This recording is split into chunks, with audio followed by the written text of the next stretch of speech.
1. Falaremos da arte poética em si e das suas espécies, do efeito que cada uma destas espécies tem, de como se devem estruturar os enredos, se pretender que a composição poética seja bela, e ainda da natureza e do número das suas partes. E falaremos igualmente de tudo o mais que diga respeito a este estudo, abordando naturalmente, em primeiro lugar, os princípios básicos. A epopeia e a tragédia, bem como a comédia e a poesia ditírâmbica, e ainda a maior parte da música, de flauta e de cítara, são todas vistas em conjunto, imitações. Diferem entre si em 3 aspectos: ou porque imitam por meios diversos ou objetos diferentes, ou de outro modo, e não do mesmo. Assim como uns imitam muitas coisas, reproduzindo-as por arte ou por experiência, através de cores e figuras, e outros através da voz.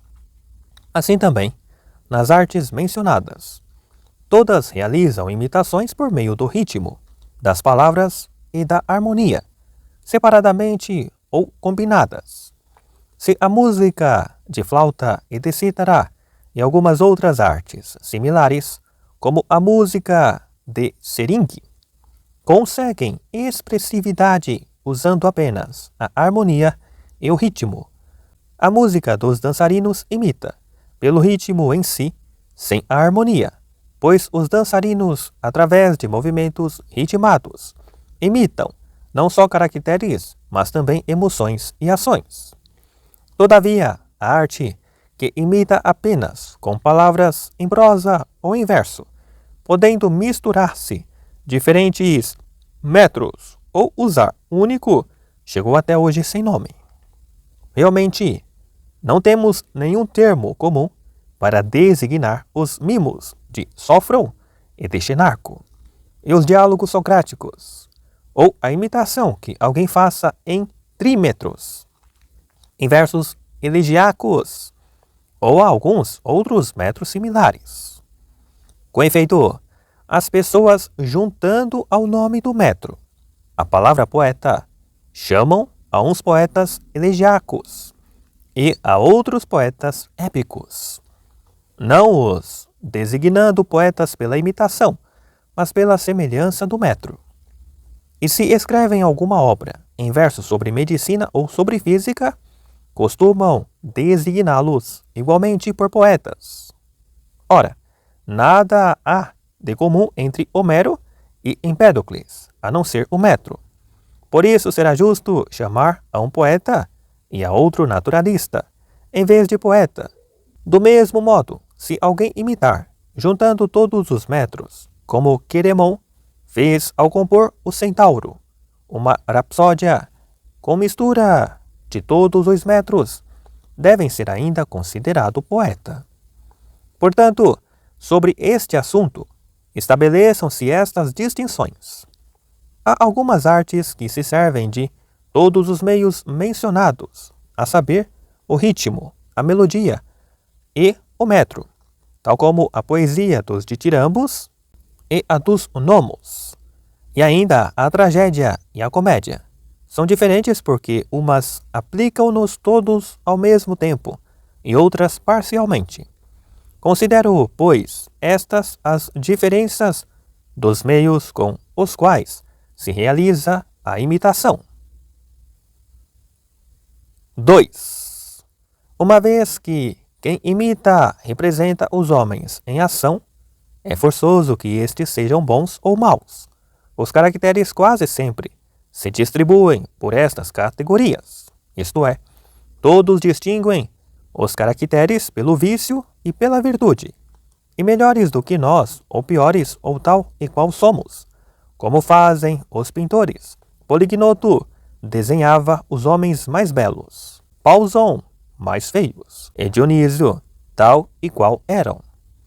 É evidente que cada uma das espécies de imitação mencionadas terá estas variações, e assim será diferenciada por imitar objetos diferentes.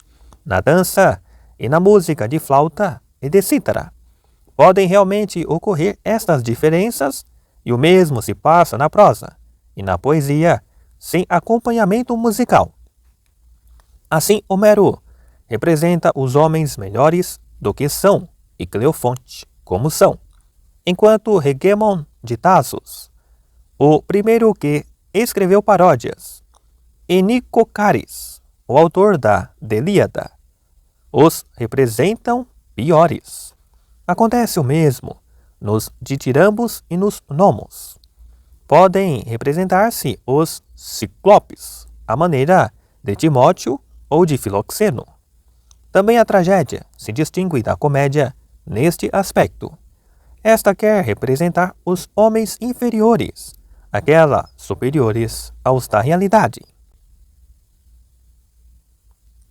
3. Há ainda uma terceira diferença: o modo como se imita cada um destes objetos.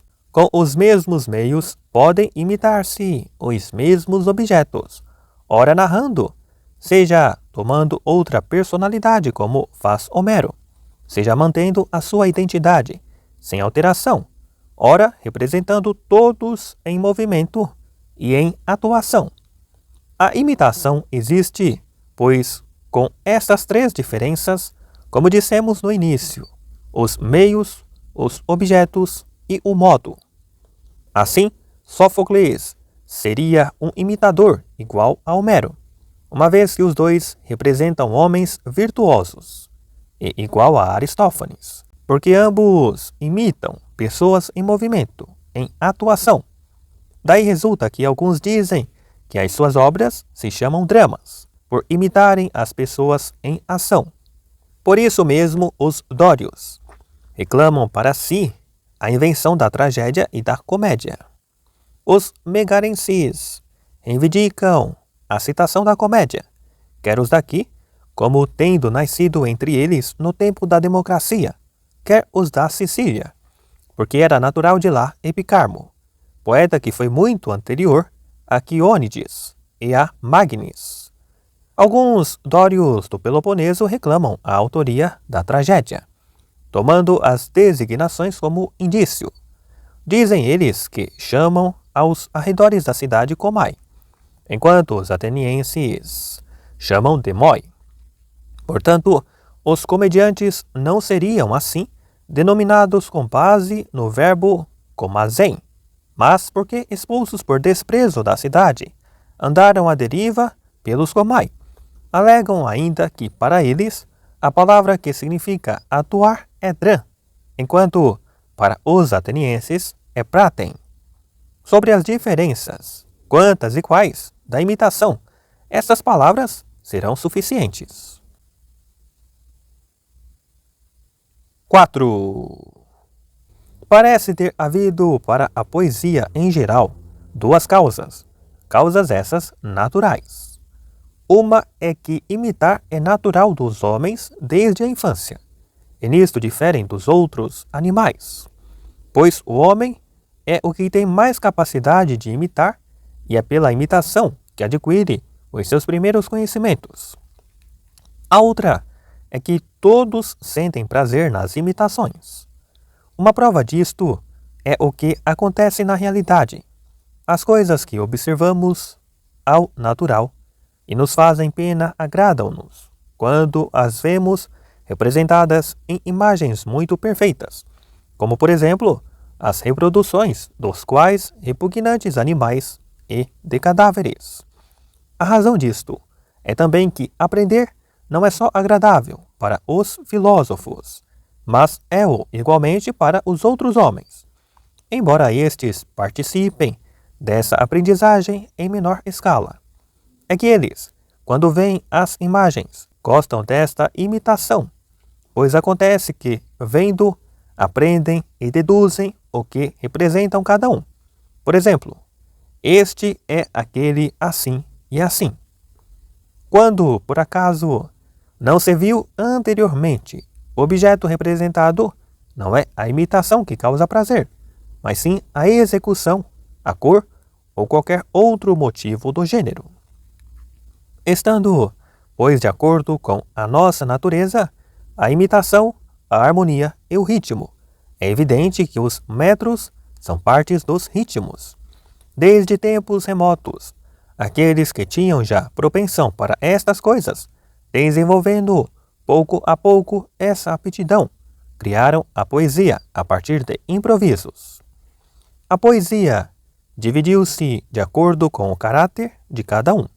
Os mais nobres imitaram ações belas e ações de homens bons, e os autores mais vulgares imitaram ações de homens vis, compondo primeiramente sátiras, enquanto os outros compunham hinos e ecômios.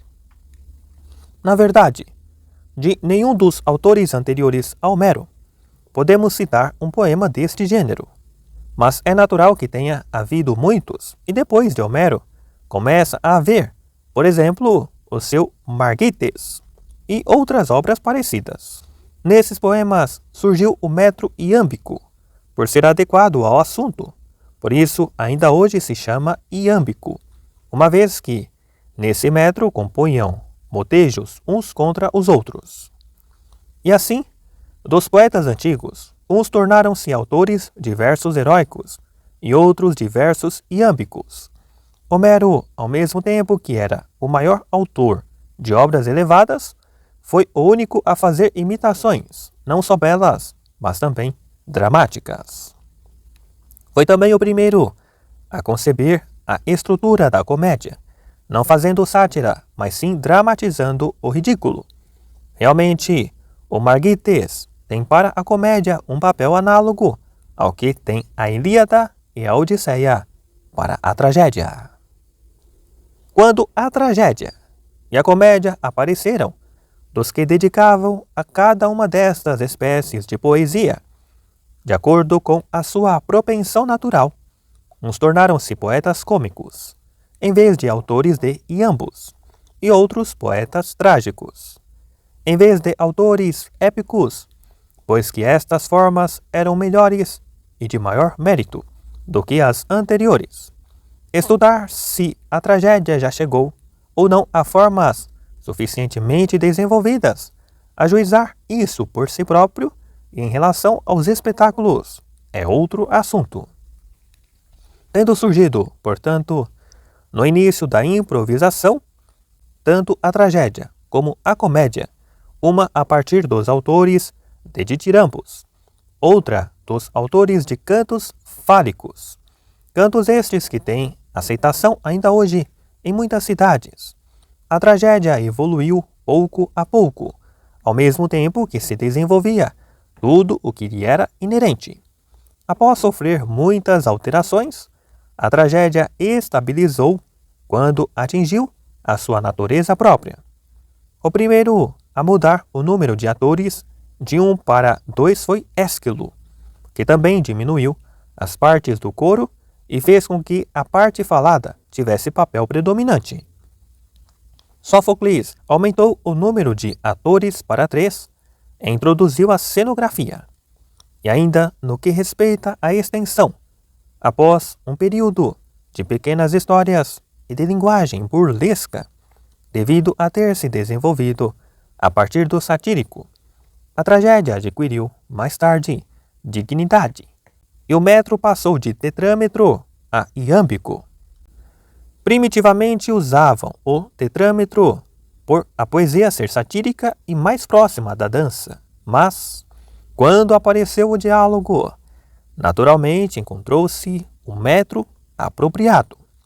De fato, o iambo é o mais coloquial dos metros. Prova disso é usarmos muitos iambos na conversa uns com os outros e raramente apenas quando fugimos do tom coloquial os exâmetros. Há ainda o número de episódios. E quanto aos embelezamentos que a tradição diz que cada parte recebeu, considere-se que já os tratamos. Na verdade, examinar cada um deles a fundo seria de certo um trabalho moroso. 5. A comédia é, como dissemos, uma imitação de caracteres inferiores. não contudo com toda a sua vileza, mas apenas na parte do vício que é ridícula.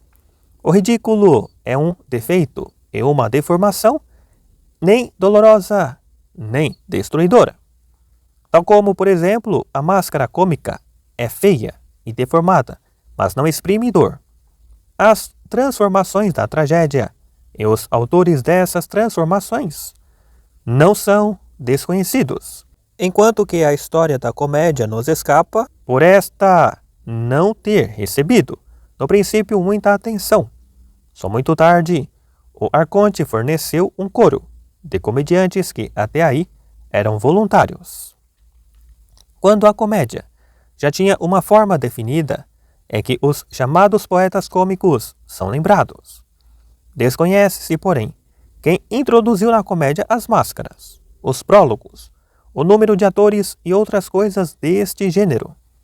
Quanto a compor enredos, como Epicarmo e Formes, esse costume veio em primeiro lugar da Sicília e em Atenas.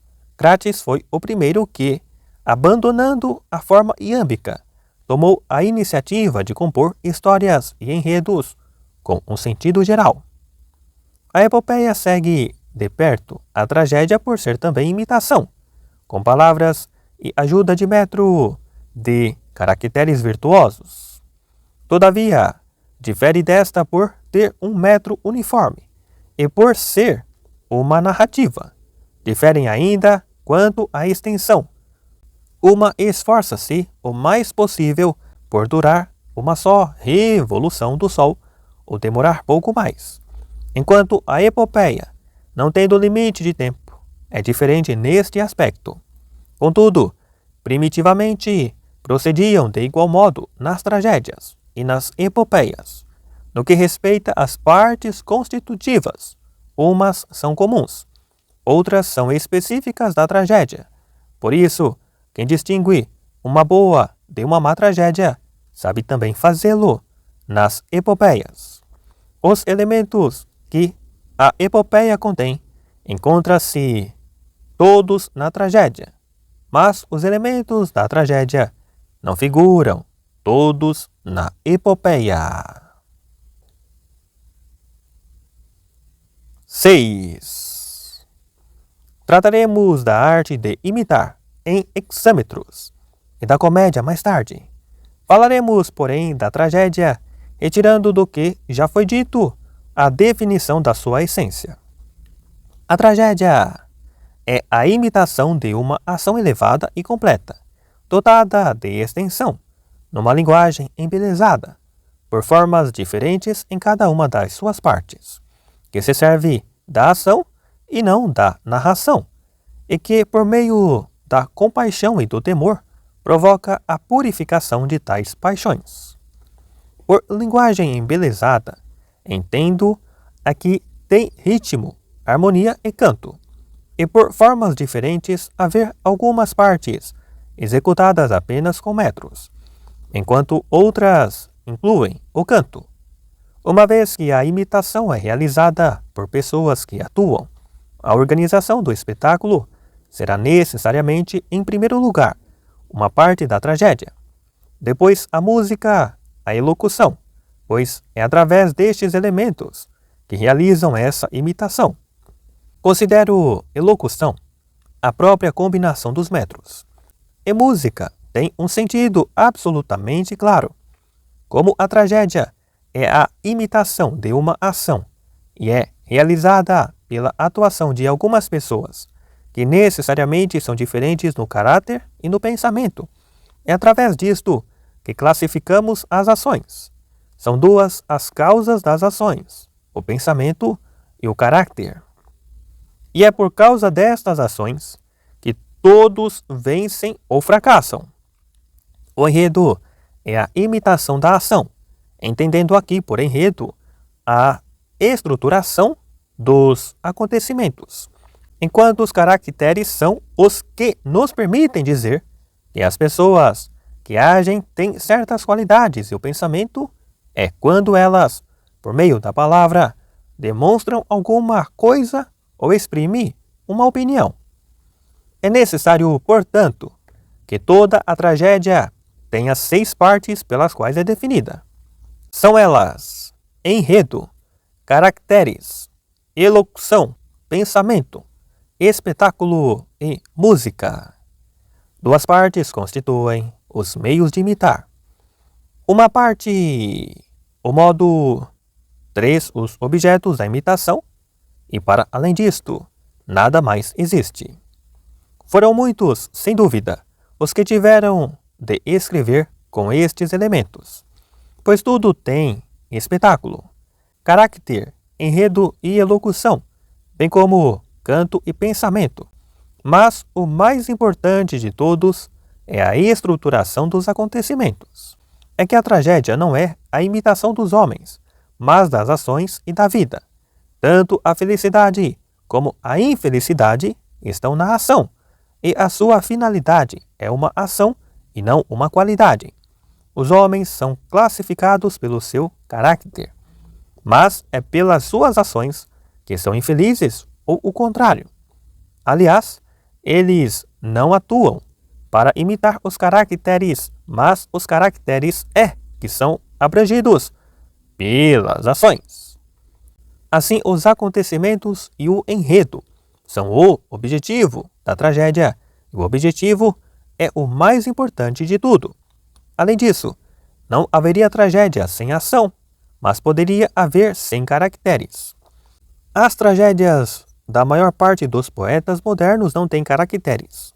E o mesmo acontece com muitos poetas, de um modo geral, e assim também entre os pintores, como Zeuxis em oposição a Polignoto. É que Polignoto é um bom pintor de caracteres, enquanto que a pintura de Zeuxis não tem nenhum caráter. Além disso, se um poeta juntar palavras que exprimem caráter e que estão bem elaboradas quanto à elocução e ao pensamento, não realizará a função da tragédia, uma vez que esta, mesmo sendo inferior nestes aspectos, consegue muito mais porque tem enredo e estruturação das ações. De todos estes elementos, aqueles em que a tragédia exerce maior atração são as partes do enredo, isto é, as peripécias e os reconhecimentos. Mas uma prova disso é que os autores principiantes conseguem, em primeiro lugar, aperfeiçoar-se na elocução e nos caracteres e só depois estruturar as ações, e o mesmo acontece com quase todos os poetas antigos. O enredo é, pois, o princípio e como que a alma da tragédia, e em segundo lugar vem então os caracteres. É algo semelhante ao que se vê na pintura. Se alguém trabalhasse com as mais belas tintas, todas misturadas, não agradaria tanto como se fizesse o esboço de uma imagem. A tragédia é a imitação de uma ação, e através desta, principalmente dos homens que atuam. Em terceiro lugar, está o pensamento. Consiste em ser capaz de exprimir o que é possível e apropriado, o que na oratória é função da arte, política e da retórica. Os antigos poetas faziam as suas personagens falar como políticos, e os atuais fazem-nos falar como retores. O caráter é aquilo que revela qual a decisão, como naqueles casos em que não é claro se uma pessoa aceita ou recusa, e por isso não exprime caráter as pessoas, nas quais quem fala não aceita nem recusa coisa alguma. E o pensamento aparece quando demonstram se alguma coisa é ou não assim, ou quando anunciam alguma ideia em geral. Em quarto lugar, ainda relacionada com as palavras, vem a elocução. Considero que a elocução, como disse anteriormente, é a comunicação do pensamento por meio de palavras, e o seu valor é o mesmo em verso e em prosa. Das restantes partes constituintes da tragédia, a música é o maior dos embelezamentos, e o espetáculo, se é certo que atrai os espíritos, é contudo o mais desprovido de arte e o mais alheio à poética. É que o efeito da tragédia subsiste mesmo sem os recursos e os atores. E para a montagem dos espetáculos, vale mais a arte de quem executa os acessórios do que a dos poetas. 7. Determinadas estas partes, vejamos então qual deve ser a estruturação dos acontecimentos, uma vez que este é o primeiro e mais importante elemento da tragédia. Já estabelecemos que a tragédia é a imitação de uma ação completa, que forma um todo em uma certa extensão. Na verdade, pode ser um todo e não ter extensão. Ser um todo é ter princípio, meio e fim.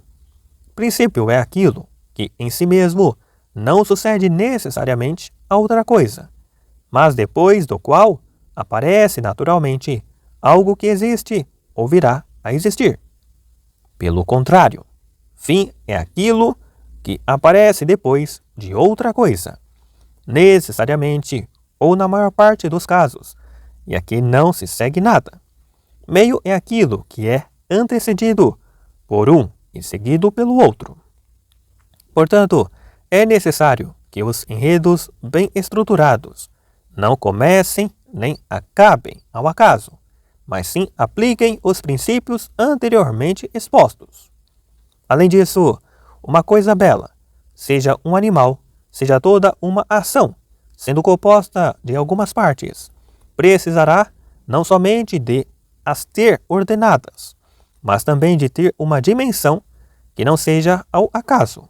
A beleza reside na dimensão e na ordem, e por isso um animal belo não poderá ser nem demasiado pequeno, pois a visão confunde-se quando dura um espaço imperceptível de tempo, nem demasiado grande. A vista não abrange tudo, e assim escapa a observação de quem vê, a unidade e a totalidade, como no caso de um animal que tivesse milhares de estádios de comprimento. E assim, tal como em relação aos corpos e aos animais, é necessário que tenham uma dimensão que possa ser abrangida por um só olhar.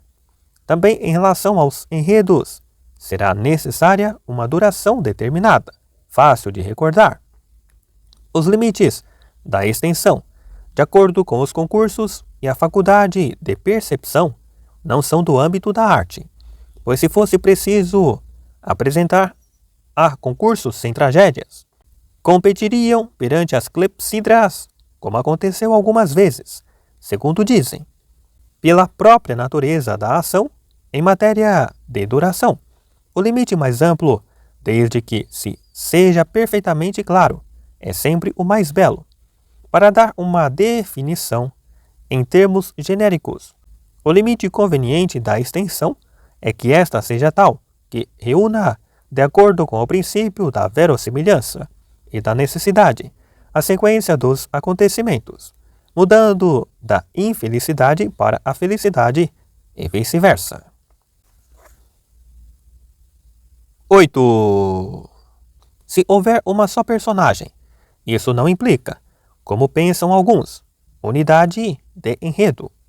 Com efeito, numa só pessoa concentra-se uma infinidade de acontecimentos, alguns dos quais não se podem reduzir a uma unidade, e também há muitas ações de uma só pessoa com as quais não se forma uma ação única.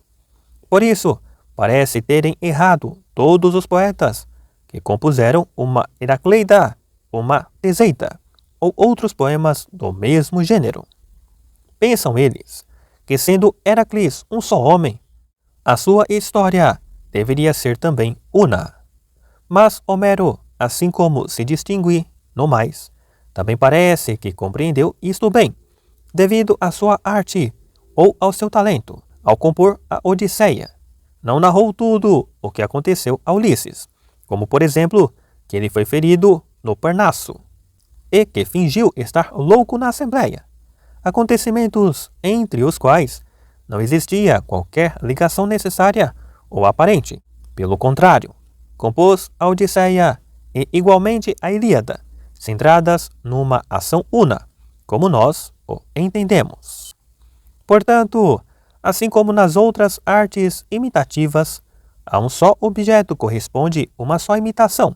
Também o enredo, como imitação, que é de uma ação, deve ser a imitação de uma ação una, que seja um todo, e que as partes dos acontecimentos se estruturem de tal modo que, ao deslocar-se ou suprimir-se uma parte, o todo fique alterado e desordenado. Realmente, aquilo cuja presença ou ausência passa despercebida não é parte de um todo. 9. Pelo exposto, se torna óbvio que a função do poeta não é contar o que aconteceu, mas aquilo que poderia acontecer, o que é possível de acordo com o princípio da verossimilhança e da necessidade. O historiador e o poeta não diferem pelo fato de um escrever em prosa e o outro em verso. Se tivéssemos posto em verso a obra de Heródoto, com verso ou sem verso, ela não perderia absolutamente nada do seu caráter de história. Diferem pelo fato de uma relatar o que aconteceu e outro o que poderia acontecer. Portanto, a poesia é mais filosófica e tem um caráter mais elevado do que a história. É que a poesia expressa o universal, a história o particular. O universal é aquilo que certa pessoa dirá ou fará, de acordo com a verossimilhança ou a necessidade. E é isso que a poesia procura apresentar, atribuindo depois nomes às personagens. O particular é, por exemplo, o que fez Alcibíades, ou o que lhe aconteceu. Na comédia, isto torna-se desde logo evidente. Os poetas estruturam o enredo atendendo ao princípio da verossimilhança, e só depois atribuem ao acaso os nomes, e não escrevem, como os poetas iâmbicos, sobre determinadas pessoas. Na tragédia, porém, os poetas prendem-se a nomes reais, e a razão disso é que o possível é fácil de acreditar. Na verdade, nós não acreditamos que coisas que ainda não aconteceram sejam possíveis. Ao contrário, pelo fato de terem acontecido, torna-se evidente que eram possíveis, pois não teriam ocorrido se fossem impossíveis. No entanto, em algumas tragédias, apenas um ou dois dos nomes são conhecidos, enquanto os outros são inventados, e em algumas nenhum, como no Anteu de Ágaton. Nesta peça, tanto os fatos como os nomes são inventados e nem por isso agrada menos. Assim, não é de todo necessário cingirem-se a história tradicionais sobre que versam. Geralmente, as tragédias preocuparam-se com isto. Seria ridículo, pois mesmo as histórias conhecidas são conhecidas por poucas pessoas e, no entanto, agradam igualmente a todos. De tudo isto resulta evidente que o poeta deve ser um construtor de enredos mais do que diversos. Uma vez que é poeta devido à imitação e imita ações, e se lhe acontece escrever sobre fatos reais, não é menos poeta por isso. Nada impede que alguns fatos que realmente aconteceram sejam possíveis e verossímeis, e é nessa medida que ele é o seu poeta. Dentre os enredos simples, as ações episódicas são as piores. Entendo por enredo episódico aquele em que os episódios se desenrolam uns após outros, sem uma sequência verossímil ou necessária. Tais enredos são escritos por maus poetas, porque são maus, e por bons poetas, por causa dos atores. É que, ao compor peças para concurso e ao desenvolver um enredo para além das suas capacidades, são muitas vezes forçados a modificar a ordem natural, uma vez que a imitação representa não só uma ação completa, mas também fatos que inspiram temor e compaixão. Estes sentimentos são muito mais facilmente suscitados quando os fatos se processam contra a nossa expectativa, por uma relação de causalidade entre si.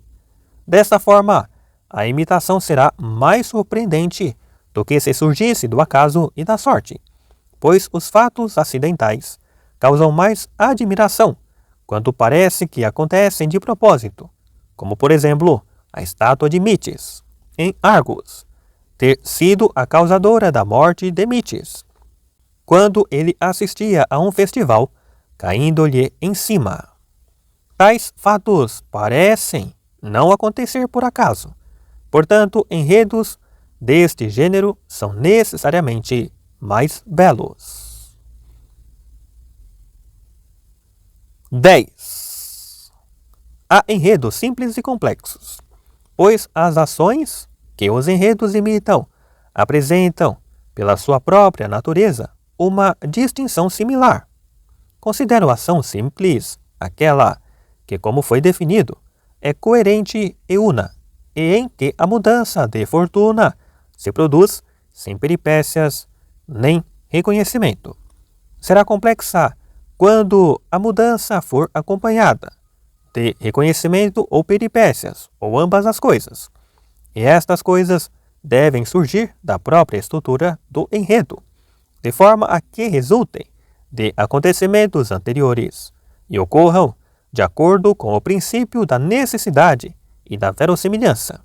É muito diferente uma coisa acontecer por causa de outra ou depois de outra. 11. Peripécia é, como foi dito, a mudança dos acontecimentos para o seu reverso. Mas isto, como costumamos dizer, de acordo com o princípio da verossimilhança e da necessidade. Assim, no Édipo, o mensageiro que chega com a intenção de alegrar Édipo e de o libertar dos seus receios em relação à mãe, depois de revelar quem ele era, produziu o efeito contrário. E no Linceu é levado como quem vai para a morte, e Dânao segue-o como quem vai matá-lo. Mas o desenrolar dos acontecimentos leva à morte deste e à salvação daquele. Reconhecimento, como o nome indica, é a passagem da ignorância para o conhecimento, para a amizade ou para o ódio entre aqueles que estão destinados à felicidade ou à infelicidade. O reconhecimento mais belo é aquele que se opera juntamente com peripécia, como acontece no Édipo. Há, sem dúvida, outras formas de reconhecimento. Mesmo coisas inanimadas ou acidentais podem ser alvo de reconhecimento. E reconhecer é também saber se uma pessoa fez ou não fez certa coisa. Mas o reconhecimento mais próprio do enredo e da ação é aquele de que falamos. Esta forma de reconhecimento, acompanhado de peripécia, suscita ou a compaixão ou o temor, e a tragédia é, por definição, a imitação de ações deste gênero. Pois que desse reconhecimento e dessa peripécia depende o ser-se infeliz ou feliz, uma vez que o reconhecimento se faz entre pessoas.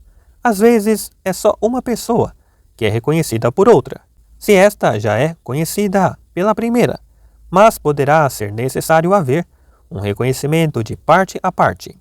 Por exemplo, Ifigênia é reconhecida por Orestes através do envio da carta, mas é ainda necessário outro reconhecimento, o de Orestes por Ifigênia. Portanto, estas são duas partes do enredo, peripécia e reconhecimento. A terceira é o sofrimento. Dentre elas, já se falou da primeira e da segunda. O sofrimento é um ato destruidor ou doloroso, tal como as mortes em cena, grandes dores e ferimentos e coisas deste gênero. 12.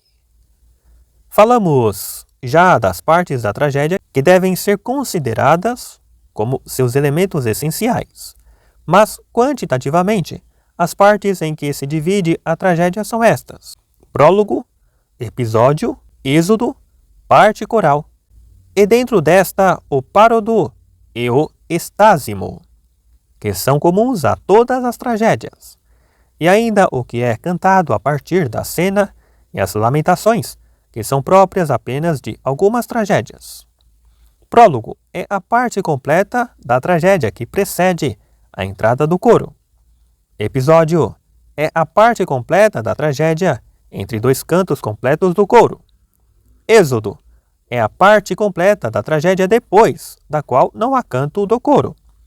Dentro das partes cantadas, o párodo é a primeira intervenção do coro em conjunto. E estásimo é o canto do coro sem anapestos nem troqueus. E a lamentação é o canto plangente, entoado em comum pelo coro e pela cena. Tínhamos, portanto, anteriormente falado das partes da tragédia que se devem usar como seus elementos essenciais, e quantitativamente, as partes em que ela se divide são as que acabamos de mencionar. 13. Na sequência do que foi dito, é necessário referir agora o que se deve visar e o que se deve evitar na composição dos enredos e ainda de que modo será cumprida a função da tragédia, dado que a composição da tragédia mais perfeita não deve ser simples, mas complexa, e que a mesma deve imitar fatos que causem temor e compaixão, porquanto essa é a característica desta espécie de imitações. É evidente, em primeiro lugar, que se não devem representar os homens bons a passar da felicidade para a infelicidade, pois tal mudança suscita repulsa, mas não temor nem piedade, nem os maus a passar da infelicidade para a felicidade, porque uma tal situação é de todas a mais contrária ao trágico, visto não conter nenhum dos requisitos devidos, e não provocar benevolência, compaixão ou temor, nem tampouco os muito perversos a resvalar da fortuna para a desgraça. Uma tal composição poderia despertar simpatia, mas não a compaixão, nem o temor, pois aquela diz respeito ao homem que é infeliz sem o merecer, e este aos que se mostram semelhantes a nós. A compaixão tem por objeto quem não merece a desdita, e o temor visa os que se assemelham a nós. Por conseguinte, o caso presente não causa compaixão nem temor. Restam-nos, então, aqueles que se situam entre uns e outros. Essas pessoas são tais que não se distinguem nem pela sua virtude, nem pela justiça. Tampouco caem no infortúnio devido à sua maldade ou perversidade, mas em consequência de um qualquer erro, interrogando-se no número daqueles que gozam de grande fama e prosperidade, como Édipo e Tiestes, ou outros homens ilustres, oriundos de famílias com esse mesmo estatuto. É, pois, forçoso que um enredo, para ser bem elaborado, seja simples de preferência a duplo, como pretendem alguns, e que a mudança se verifique, não da infelicidade para a ventura, mas pelo contrário, da prosperidade para a desgraça, e não por efeito da perversidade, mas de um erro grave, cometido por alguém dotado das características que defini, ou de outras melhores, de preferência as piores. Os fatos demonstram-no. Primeiramente, os poetas aproveitavam qualquer história ao acaso, e agora as mais belas tragédias são compostas sobre um número reduzido de famílias, como por exemplo sobre Alquimel, Édipo, Orestes, Meleagro, Tiestes, Téléfo e quantos outros a quem aconteceu sofrer ou causar desgraças terríveis. Do ponto de vista da arte poética, esta é, por conseguinte, a estrutura da tragédia mais perfeita. Portanto, estão igualmente errados aqueles que censuraram Eurípides por fazer isto nas suas tragédias, muitas das quais terminam na infelicidade, isto é, como se disse, correto. A melhor prova disso é que, nos concursos dramáticos, as tragédias deste gênero, se forem bem feitas, revelam-se as mais trágicas. E Eurípides, se é certo que não estrutura bem outros aspectos, mostra-se, no entanto, o mais trágico dos poetas. Em segundo lugar, vem a estrutura considerada por alguns a melhor, isto é, a que é dupla como a da Odisseia e que termina de maneira oposta para os bons e para os maus. Parece ser a mais bela devido à tibieza do auditório. Os poetas orientam-se pelos espectadores e compõem de acordo com as suas preferências. Este prazer não é próprio da tragédia, mas sim essencialmente da comédia. Aqui os que na história tradicional são ferozes inimigos, como Orestes e Egisto, saem, no fim, amigos, e ninguém mata ninguém. 14.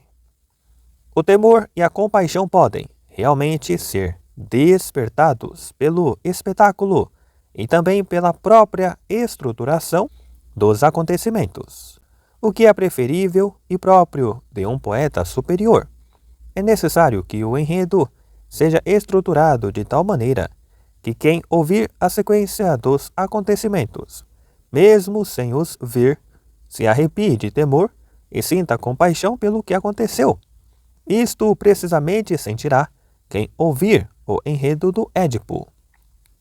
Mas produzir este efeito através do espetáculo revela menos arte e está dependente da encenação. E os que através do espetáculo não produzem temor, mas apenas terror, nada têm de comum com a tragédia. Não se deve procurar na tragédia toda a espécie de prazer, mas aquele é peculiar. E uma vez que o poeta deve suscitar através da imitação o prazer inerente à compaixão e ao temor, é evidente que isso deve ser gerado pelos acontecimentos. Vejamos, pois, que situações parecem inspirar temor ou compaixão.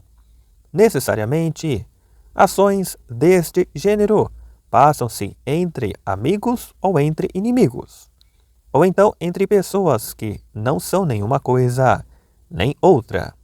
Se passam entre inimigos, nada nos seus atos ou nas suas intenções inspira compaixão, a não ser o sofrimento em si. O mesmo acontece se trata de pessoas que nem são amigas nem inimigas. Mas se o sofrimento ocorre entre pessoas de família, como por exemplo, se o irmão mata, tenta matar ou faz qualquer outra coisa deste gênero ao seu irmão, ou o filho ao pai, ou a mãe ao filho, ou o filho à mãe, esses são os casos que devem ser aproveitados. As histórias tradicionais, por exemplo, a morte de Clitemnestra, as mãos de Orestes e a de Erífila, as de Alquimeu, não devem ser alteradas. Mas o poeta deve, ele próprio, ser criativo e usar bem os dados tradicionais. Explicaremos de forma mais clara o que entendemos por usar bem. A ação pode desenrolar-se com conhecimento e consciência das personagens, como faziam os antigos poetas e como Eurípides também representou uma ideia a matar os filhos. As personagens podem ainda praticar uma ação terrível na ignorância, vindo mais tarde a conhecer a relação de parentesco, como no Édipo de Sófocles.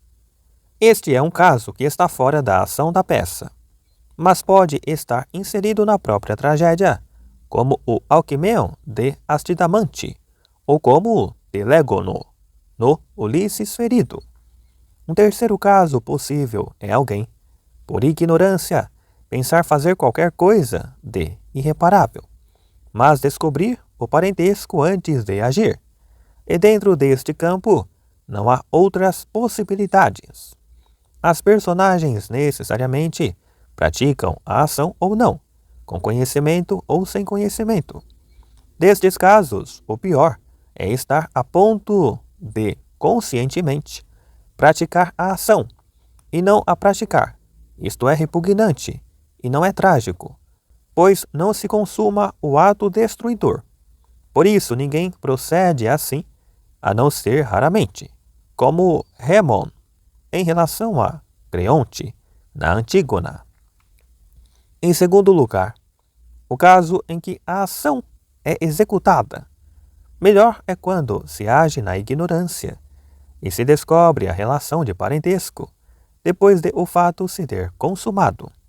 Isso não se nos afigura repugnante e o reconhecimento produz o assombro.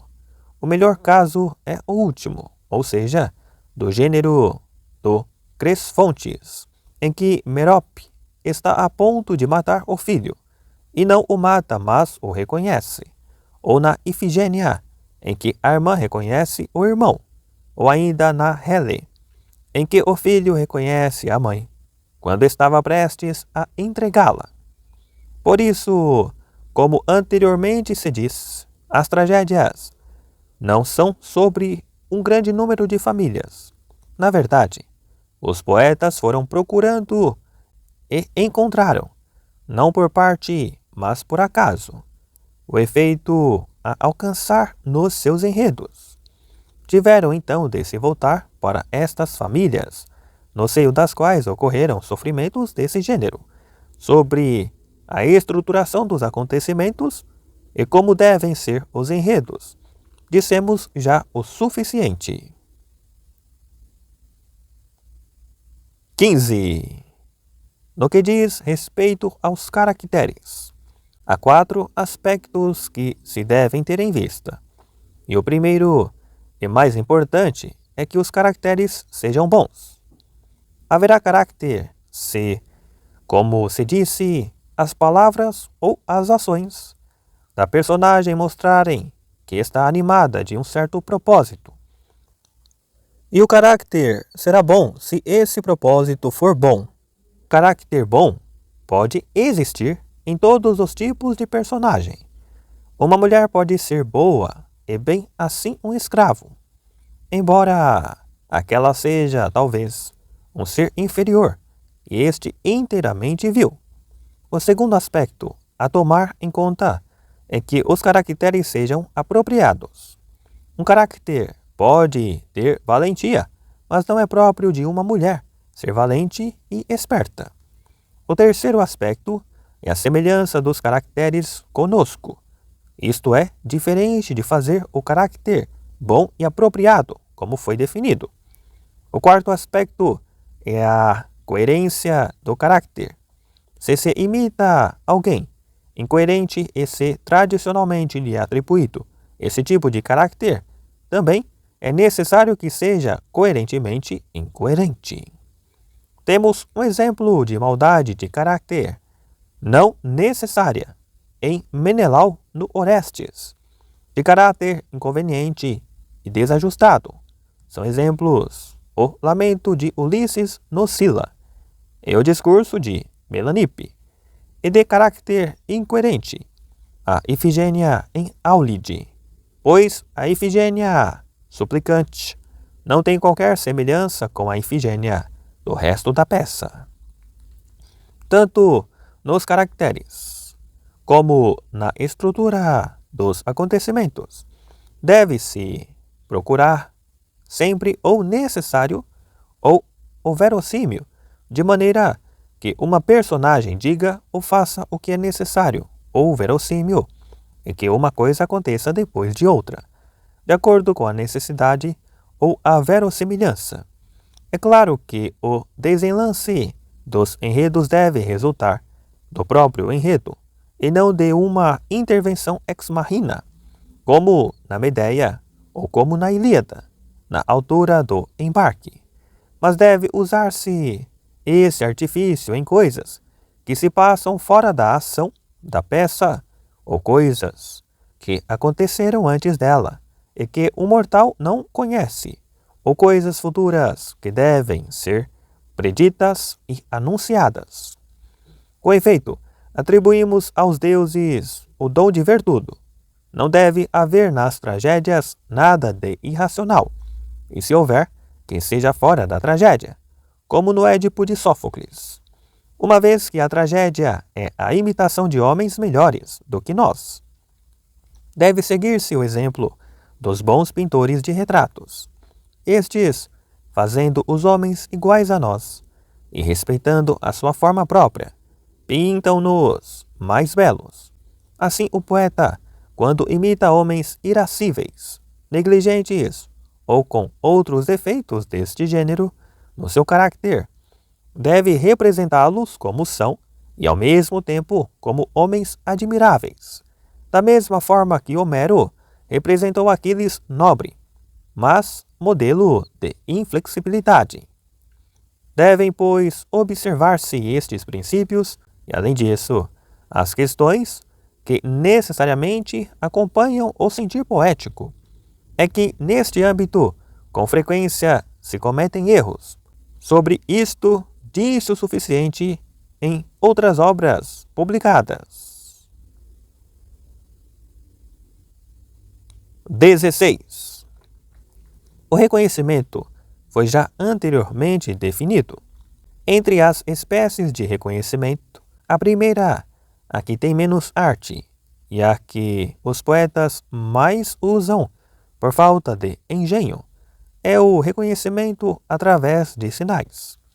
Destes sinais, uns são congênitos, como a lança que tinham os filhos da terra, ou como as estrelas do Tieste de Carcino.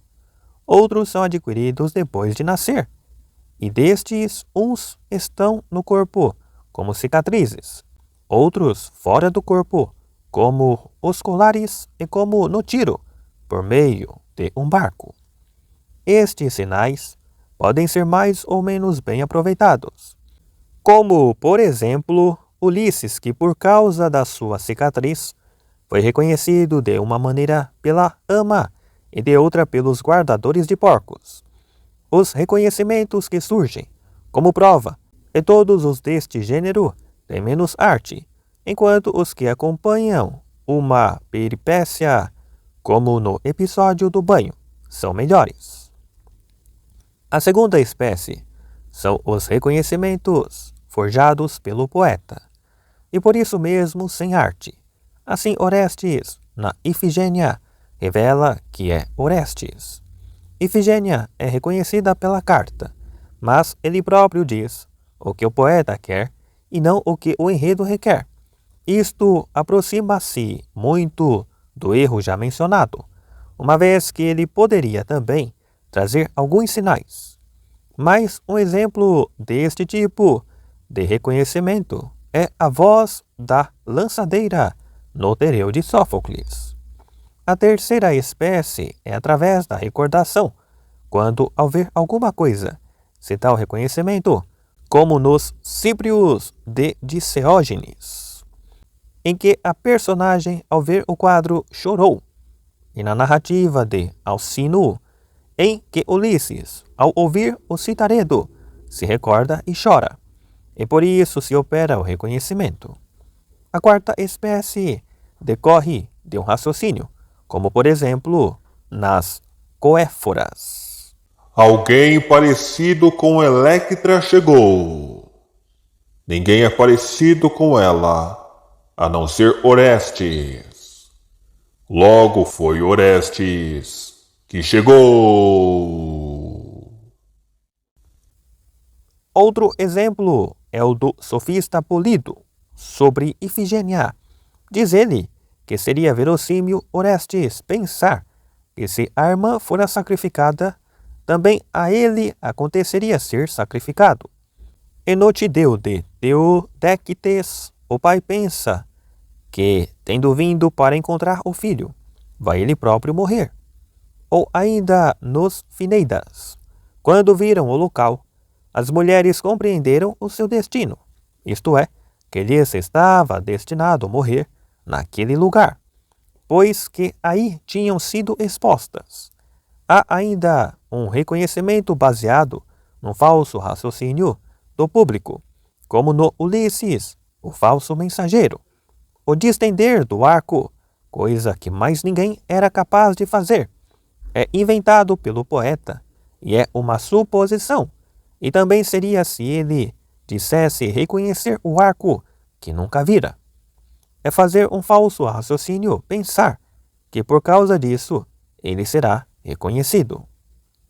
O melhor de todos os reconhecimentos é o que decorre dos próprios acontecimentos, quando o espantoso surge no meio de fatos verossímeis, como no Édipo de Sófocles e na Ifigênia, em que é verossímil que ela quisesse enviar uma carta.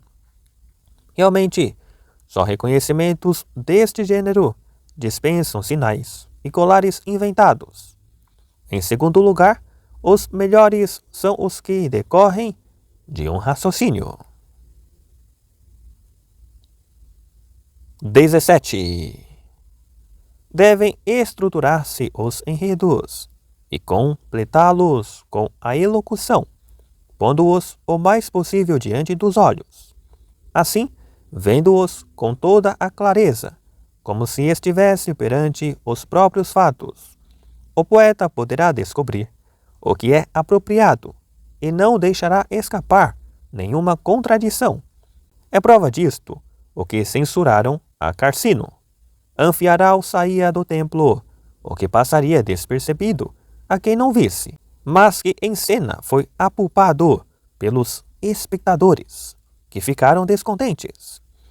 Tanto quanto possível, o poeta deve também completar os enredos com gestos.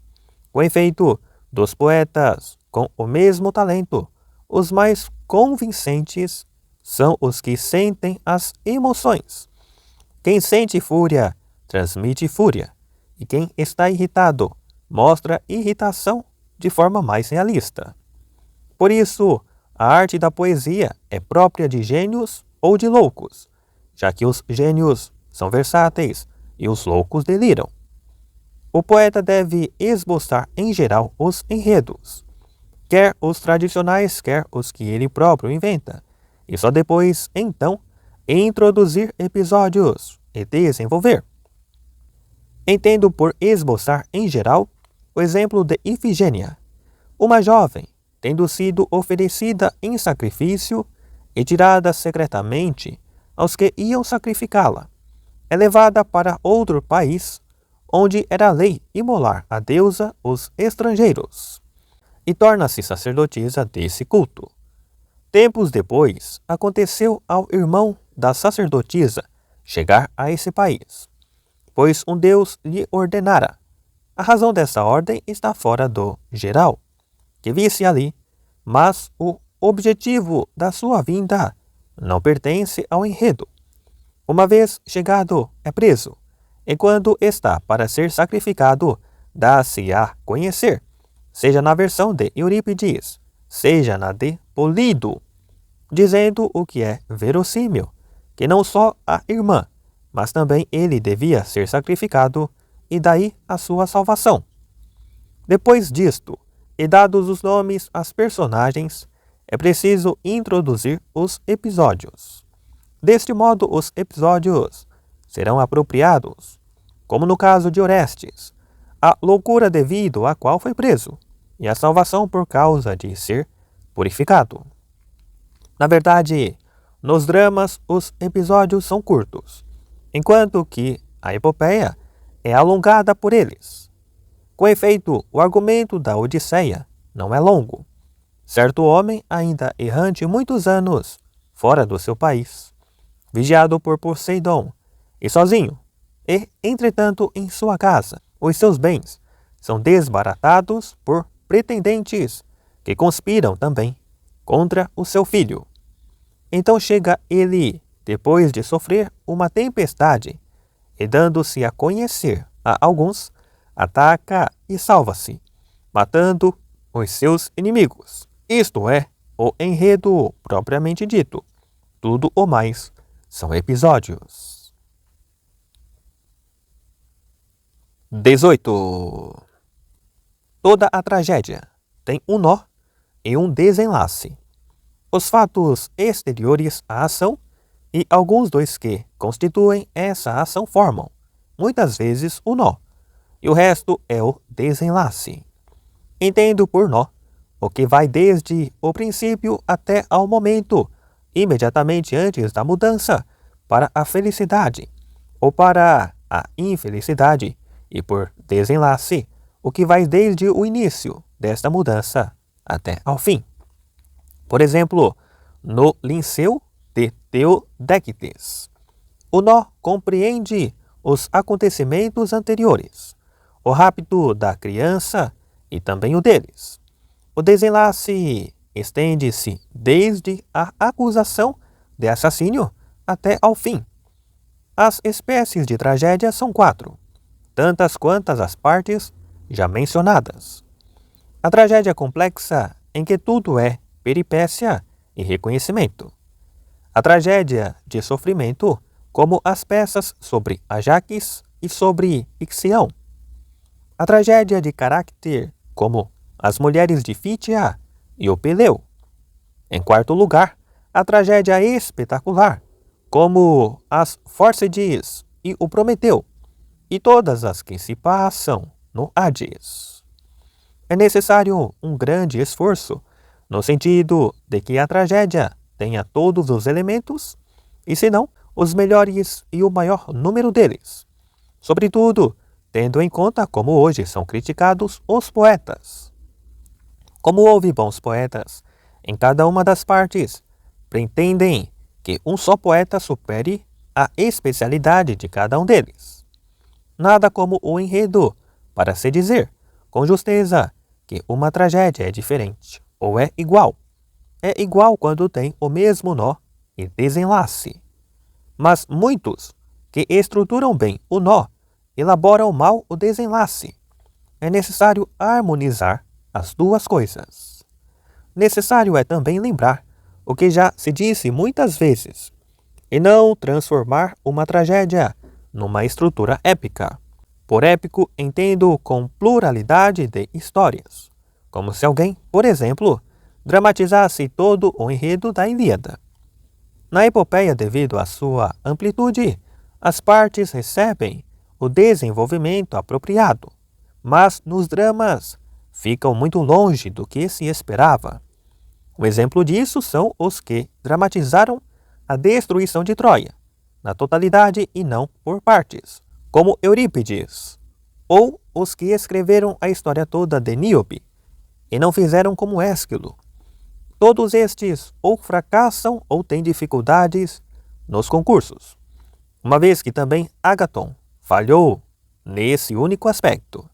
Nas peripécias e nas ações simples, no entanto, os poetas alcançam de forma admirável os seus objetivos, a saber, o que é trágico e desperta simpatia. Isto acontece quando um homem esperto, mas mau, é enganado, como Sísifo, e quando um homem valente, mas injusto, é vencido. E isto é verossímil, como diz Ágaton, pois o verossímil acontece, muitas vezes, contra a verossimilhança. O coro não só deve ser considerado como um dos atores, mas também ser uma parte do todo e participar na ação, não como em Eurípides, mas como em Sófocles. Nos restantes poetas, as partes corais não são mais próprias daquele enredo do que de qualquer outra tragédia. Por isso, intercalam partes corais, tendo sido Ágaton o primeiro a fazê-lo. No entanto, que diferença há entre introduzir esses cantos e aproveitar uma tirada ou um episódio inteiro de uma peça para a outra? 19. Depois de já haver tratado as outras partes, resta falar da elocução e do pensamento. Deixemos o que respeita ao pensamento para os trabalhos sobre retórica, já que isso é mais próprio desse estudo. Diz respeito ao pensamento, tudo o que tem de ser expresso pela palavra. Faz parte disto demonstrar, refutar, despertar emoções, como compaixão, temor, cólera e outras similares, e também engrandecer ou minimizar. É evidente que também nas ações se deve partir destes mesmos princípios quando for necessário conseguir efeitos de compaixão, temor, grandiosidade ou verossimilhança. A única diferença é que estes devem ser revelados sem explicação verbal, enquanto os outros são conseguidos através de palavras pelo seu emissor e derivam dessas palavras. Qual seria, na verdade, o papel de quem fala, se o efeito pretendido já fosse evidente, mesmo sem as palavras? No que respeita à elocução, um aspecto a considerar são as variantes da entoação, mas conhecê-las é próprio do ator e de quem é especialista neste assunto, como, por exemplo, o que é uma ordem, uma súplica, uma narração, uma ameaça, uma pergunta, uma resposta e outras coisas semelhantes. O conhecimento ou desconhecimento destas coisas não é motivo para que se faça uma séria censura à arte do poeta. Realmente, quem consideraria erro o que Protágoras censura a Homero, a saber, que, pensando fazer uma prece, dá uma ordem ao dizer: Canta, ó deusa, a cólera. É que mandar fazer ou não alguma coisa, diz ele, é uma ordem.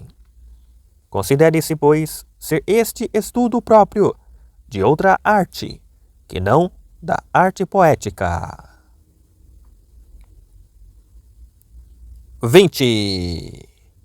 Toda a elocução em geral tem os seguintes elementos: fonema, sílaba, conjunção, nome, verbo, articulador, flexão e frase.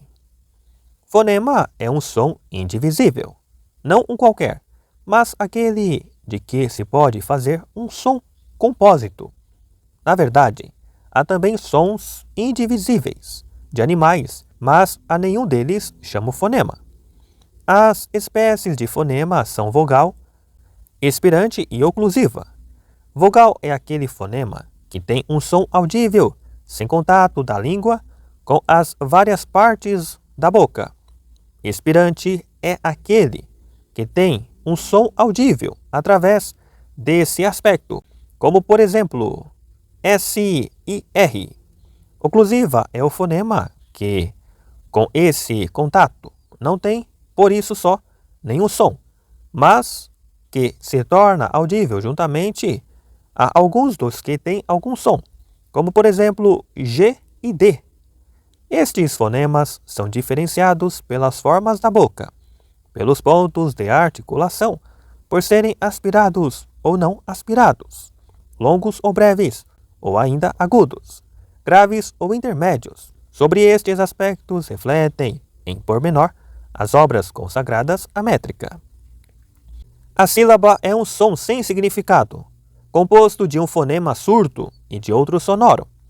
GR é sílaba, sem A e com A, ou seja, gra. Porém, examinar estas diferenças é também próprio da métrica.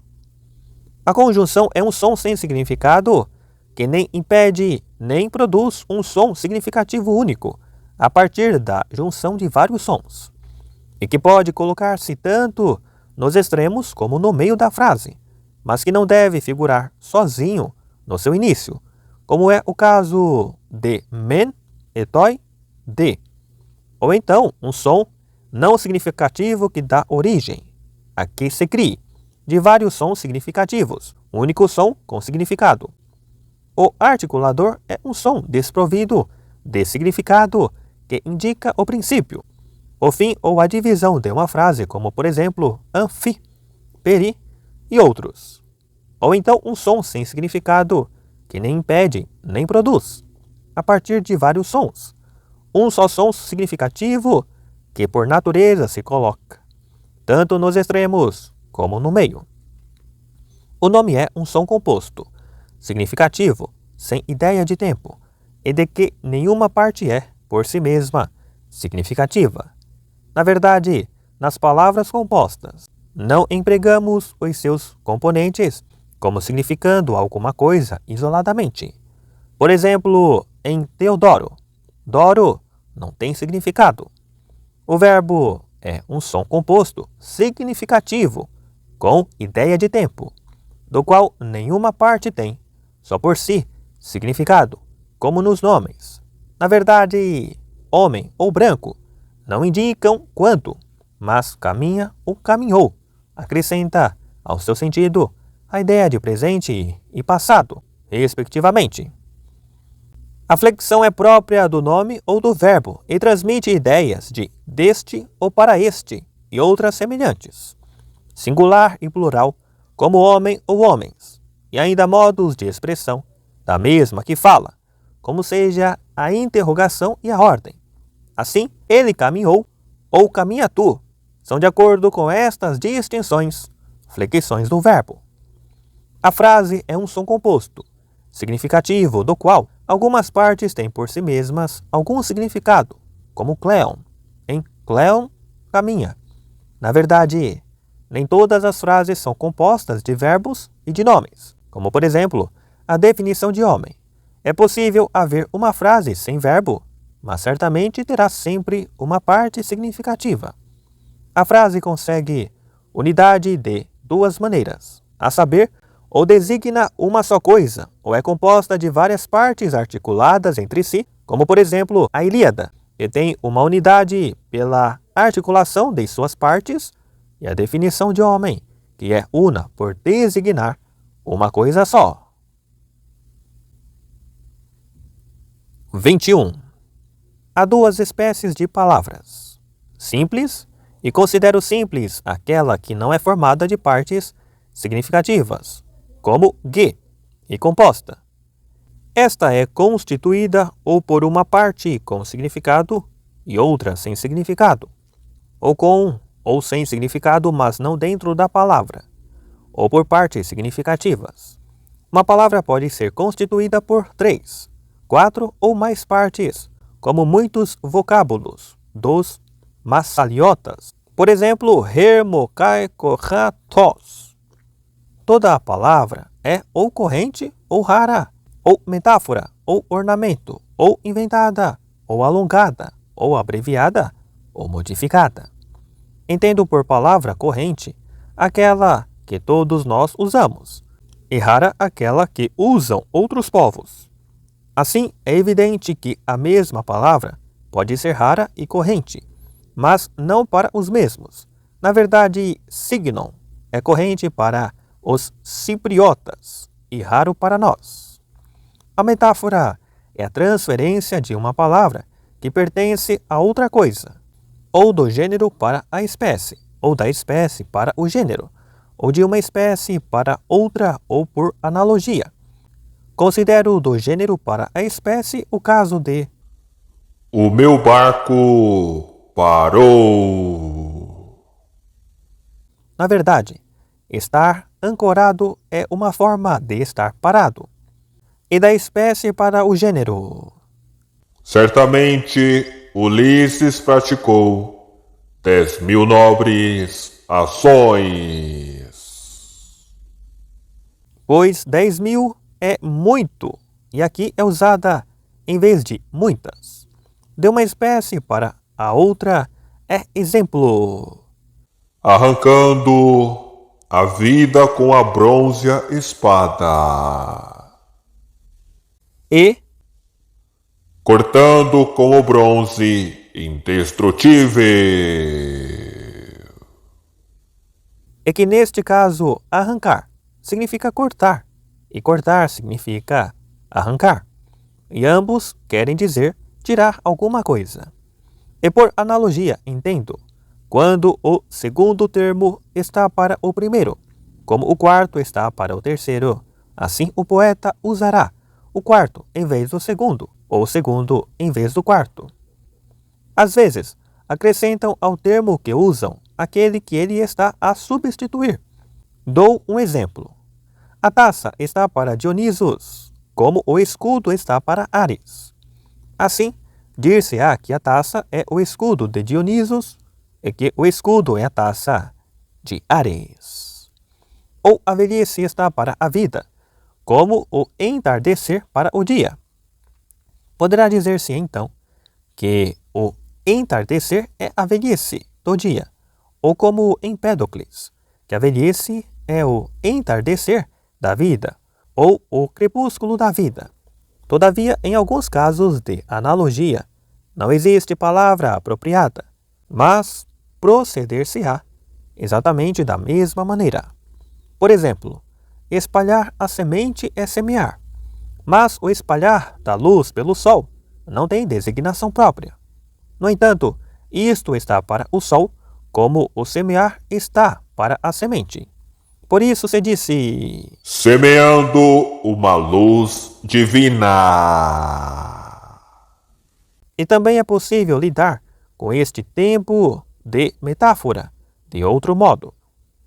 Depois de aplicar a uma coisa o nome que é de outra, negar alguma das suas características próprias, como por exemplo, se chamasse ao escudo taça, não de Ares, mas sem vinho.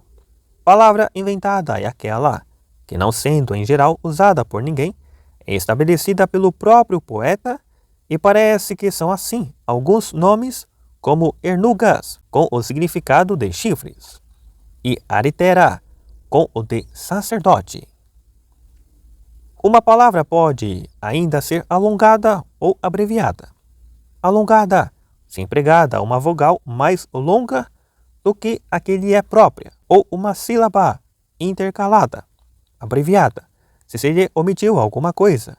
Exemplo de palavra alongada: pólios, da pólios, e peleidou, da peleideu. A palavra abreviada como cri, do e mia, guinetai, ampoteron, ops. A palavra é modificada quando aquela que se usa se conserva uma parte e se acrescenta outra, como dexiteron kata mason, em vez de dexeon. Nos nomes propriamente ditos, uns são masculinos, outros femininos, e outros intermédios. Masculinos, todos os que terminam em NRS, e nas consoantes compostas a partir deste, e são duas, psi e xi. Femininos, os que terminam naquelas vogais que são sempre longas, como o eta e ômega, e ainda em A longo. Verifica-se igual quantidade de terminações para os masculinos e os femininos, já que psi e xi são compostos. Nenhum nome termina em oclusiva, nem em vogal breve. Só 3 nomes acabam em i: meli, come, peperi. Em y, 5. Os nomes intermédios terminam nestas, e em n e s. 22. A principal qualidade da elocução é ser clara, mas não banal. De fato, a que é composta de palavras correntes é muito clara, mas vulgar. Um exemplo é a poesia de Cleofonte e a de Stênelo. Em contrapartida, é excelente e evita a vulgaridade, aquela que usa palavras estranhas. Por estranha, entendo a palavra rara, a metáfora, a palavra alongada e tudo o que for contra o que é corrente. Mas se alguém usar na sua composição tudo isto, resultará um enigma ou um barbarismo. Enigma, se usar metáforas. Barbarismo, se aplicar palavras raras. A característica própria do enigma é dizer coisas reais, associando-as a coisas impossíveis. Na verdade, não se pode fazer isto através da combinação de outras palavras, a não ser de metáforas, como por exemplo: vi um homem que colava com fogo bronze sobre um homem. E outras semelhantes. Das palavras raras resulta o barbarismo. Portanto, é preciso fazer de tudo isto, por assim dizer, uma mistura. Assim, nem se fará uma coisa banal nem vulgar, já que se usa a palavra rara, a metáfora, o ornamento e as outras espécies mencionadas, mas por outro lado, a palavra corrente dará clareza. Para a clareza e não banalidade da elocução, contribuem também, em grande parte, os alongamentos, as abreviações e as alterações das palavras. Assim, por ter alguma coisa fora do habitual e se afastar do que é costume, não se tornará banal, mas porque também partilha do que é usado, manterá a clareza. Por conseguinte, os que censuram tal forma de linguagem e os que ridicularizam o poeta fazem-no sem razão, como Euclides o Antigo, segundo o qual é fácil compor se alguém se permitir fazer alongamentos tanto quanto quiser. Ele próprio fez versos satíricos nessa mesma linguagem. Vi Epícaris a caminhar para a maratona, E, não misturando o eléboro daquele homem. portanto, usar, por assim dizer, ostensivamente este modo de expressão é ridículo. É necessária uma medida moderada, e por igual, de todas as partes da elocução, quem usar metáforas, palavras raras e outras formas de expressão de maneira inconveniente, conseguirá o mesmo resultado como se quisesse atingir o ridículo. Quanto é diferente usar aquilo que convém, pode observar-se nos versos épicos, introduzindo palavras correntes no seu metro. Se em vez da palavra rara, das metáforas e das outras formas, alguém aplicar palavras correntes, verá que falamos verdade, como quando Ésquilo e Eurípides compuseram o mesmo verso iâmbico, constituindo apenas uma palavra rara em vez de uma usada habitualmente. Um verso parece belo e o outro banal. Na verdade, Ésquilo, no Filoctetes, escreveu: Uma ferida que come as carnes do meu pé. E Eurípides, em vez de come, usou devora. E também: E agora, sendo pequeno, frágil e desprezível. se alguém substituir por palavras correntes e disser: E agora, sendo baixo, fraco e feio. ou ainda: Pondo no chão um assento miserável e uma mesa reduzida. Pondo no chão um assento grosseiro e uma mesa pequena. e, As praias bradam. as praias gritam. Além disso, Arífrades satirizava os poetas trágicos, porque usavam expressões que ninguém empregaria na conversação, como por exemplo, do palácio fora e não fora do palácio, e de tu, ou então, mas eu a ele próprio, e ainda de Aquiles em volta, em vez de em volta de Aquiles, e tantas outras semelhantes. Na verdade, é porque todas estas formas não se encontram entre as expressões correntes que o poeta consegue a não vulgaridade da elocução, mas Arífrades ignorava isso. É importante aplicar convenientemente cada um dos modos de expressão mencionados, tanto as palavras compostas como as palavras raras, e ser, acima de tudo, bom nas metáforas. De fato, esta é a única coisa que não se tira de outrem, e é sinal de talento, porque construir bem uma metáfora é o mesmo que percepcionar as semelhantes. Dentre as palavras, as compostas são mais adequadas aos ditirambos, as raras aos versos épicos e as metáforas aos versos iâmbicos. Nos versos épicos, pode utilizar-se tudo o que foi mencionado. Nos iâmbicos, porque se imita o mais possível a linguagem corrente, convém as palavras que se usaria na língua falada. São elas a palavra corrente, a metáfora e o ornamento, sobre a tragédia e sobre a imitação através da ação, parece-nos suficiente o que foi dito. 23. No que respeita à imitação através da narração e em verso, é necessário, como nas tragédias, construir enredos dramáticos, e em volta de uma ação única e completa, que tenha princípio, meio e fim, para que, tal como um ser vivo único e inteiro, produza um prazer próprio. E, evidentemente, a sua estrutura não deve ser igual à das narrativas históricas, nas quais é forçoso que se faça a exposição, não de uma só ação, mas de um só período de tempo, de tudo o que nesse tempo aconteceu a uma ou a várias pessoas, cada uma das quais se liga às outras, como o acaso determinou. Assim, como na mesma época, houve uma batalha naval em Salamina e um combate contra os cartagineses na Sicília, e não tiveram o mesmo desfecho. Assim também, em tempos sucessivos, algumas vezes aconteceu uma coisa, depois da outra, de que igualmente não há um desfecho único. No entanto, é essa a prática da quase maioria dos poetas. Por isso, como já dissemos, também aí Homero pode parecer divino, comparado com os outros, já que no seu poema não procurou narrar a guerra toda, ainda que ela tivesse princípio e fim.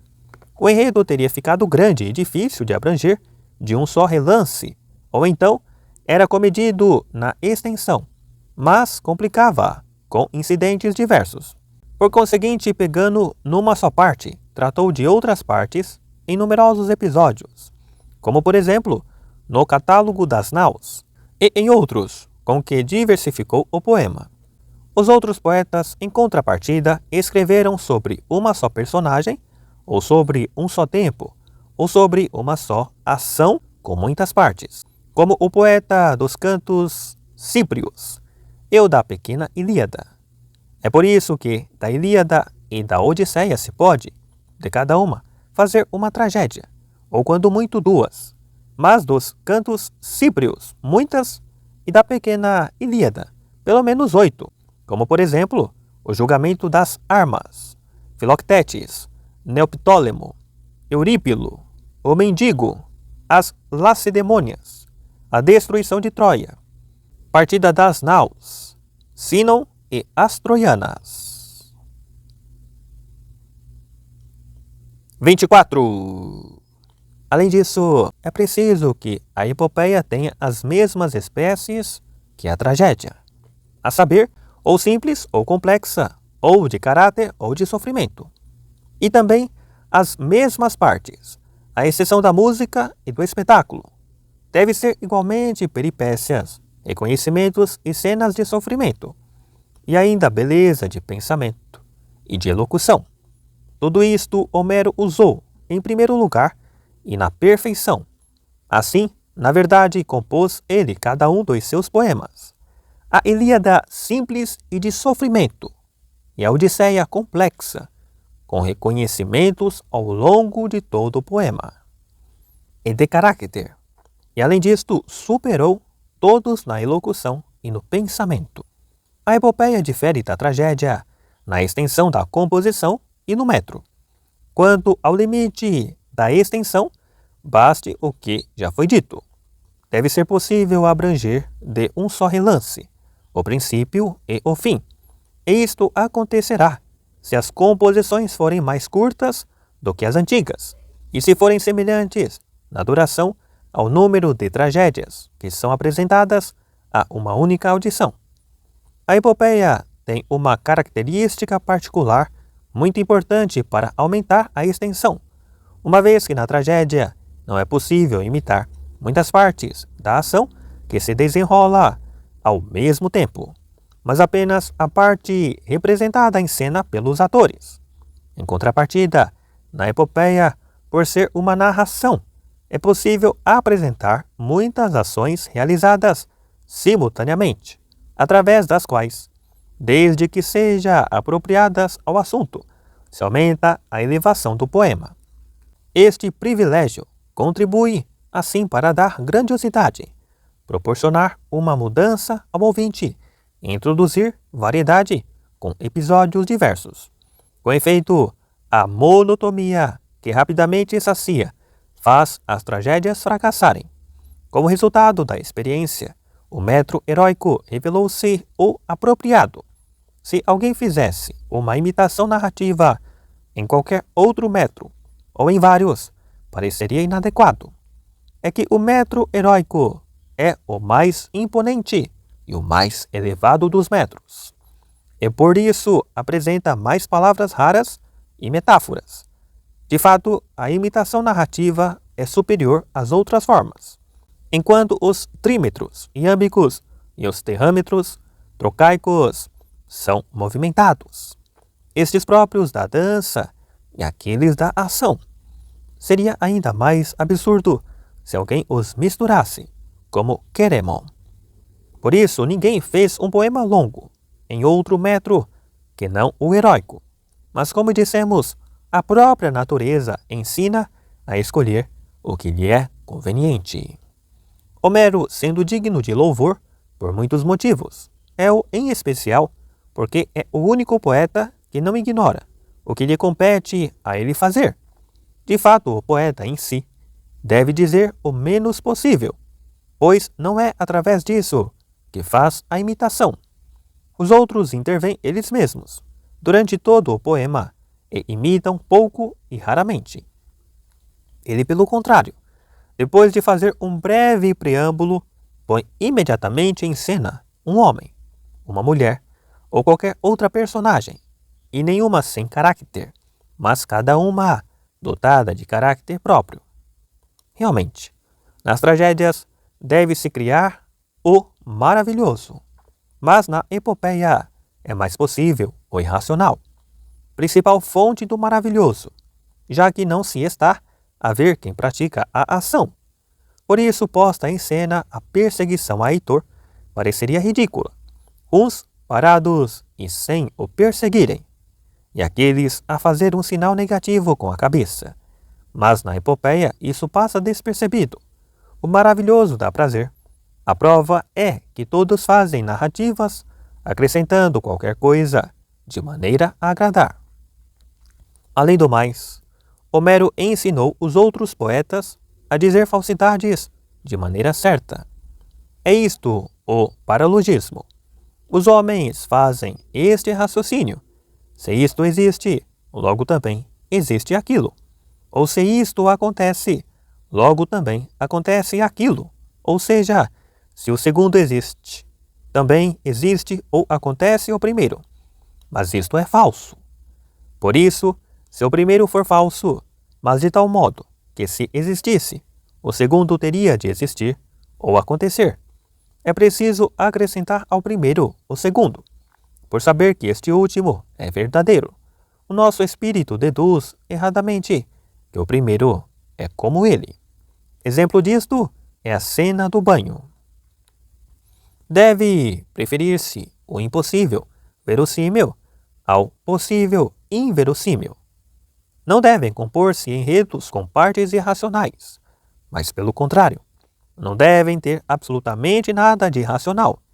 E se tiverem, que seja fora do enredo, como o fato de Édipo não saber como morreu Laio, e não dentro da ação, como o relato dos jogos píticos na Electra, ou a personagem silenciosa, que em Os Mísios chega a Mísia, vinda de Tegeia. Dizer que dessa maneira a história ficaria arruinada é ridícula.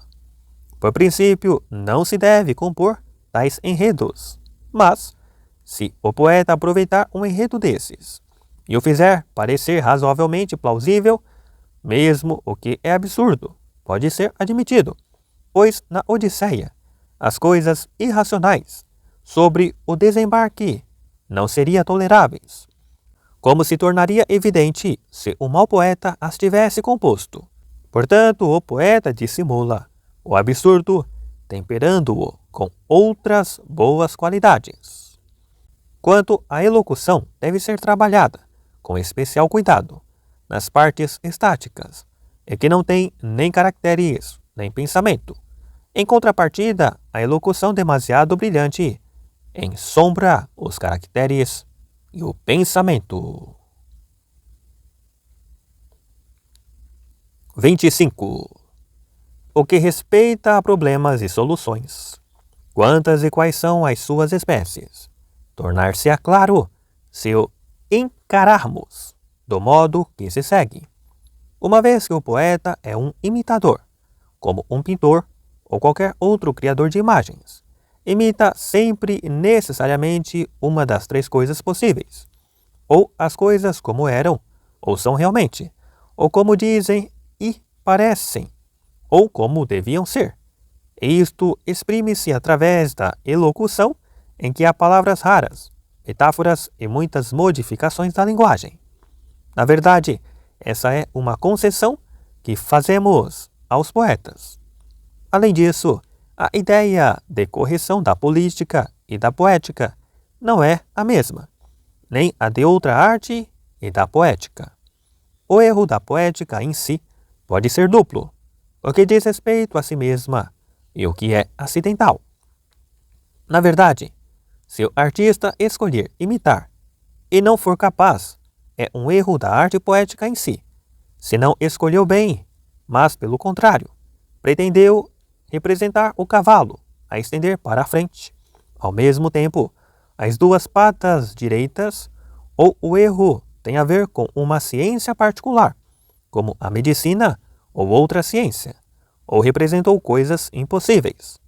Seja qual for a ocasião, não é um erro da arte poética em si. Por conseguinte, devem resolver-se as críticas inerentes aos problemas partindo destes pressupostos.